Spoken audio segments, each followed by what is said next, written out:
नमस्कार मित्रों, अमारी चेनल में तमारुं स्वागत है। हाल द्वारकामांथी एक खूब ज दुखद समाचार सामे आवी रह्या छे। जी हाँ मित्रों, आपने जणावी दीए के गुजरातना द्वारकामांथी बुधवारे चौंकावनारी घटना सामे आवी हती, ज्यां 3 दिवसथी गुम एक सगीनो मृतदेह सोसायटीना पाणीना टांकामांथी मळी आव्यो हतो। आ मामले समग्र विस्तारमां चकचार मची गई हती, जेमां हवे नवो वळंक सामे आव्यो छे।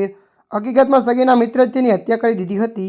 हत्यानुं कारण जाणीने परिवाરના પગ નીચેથી જમીન ખસી ગઈ હતી। ત્યારે મિત્રો મળતી માહિતી અનુસાર વધુ જણાવી દઈએ કે દ્વારકામાં બુધવારે 19 માર્ચે 16 વર્ષીય સગીર કેતન વાઘેલાનો મૃતદેહ સોસાયટીના પાણીના ટાંકામાંથી મળી આવ્યો હતો। સગીર 3 દિવસથી ગુમ હતો। બાદમાં તેનો મૃતદેહ મળતા સૌ કોઈ ચોંકી ગયા હતા। આ મામલે પોલીસ મૃતદેહને પોસ્ટમોર્ટમમાં મોકલી તપાસ હાથ ધરી હતી। પોસ્ટમોર્ટમ રિપોર્ટમાં સગીરની હત્યા થઈ હોવાનો ખુલાસો થયો હતો। પોલીસ તપાસમાં સામે આવ્યું કે કેતનના મિત્ર હર્ષ નેદરાએ જ તેની હત્યા કરી હતી। ત્યારે મિત્રો હાલ માટે આટલું। મળીશું નવી અપડેટ સાથે। જો તમને અમારો વિડીયો પસંદ આવે, લાઇક શેર અને સબસ્ક્રાઇબ કરી નાખજો। ધન્યવાદ।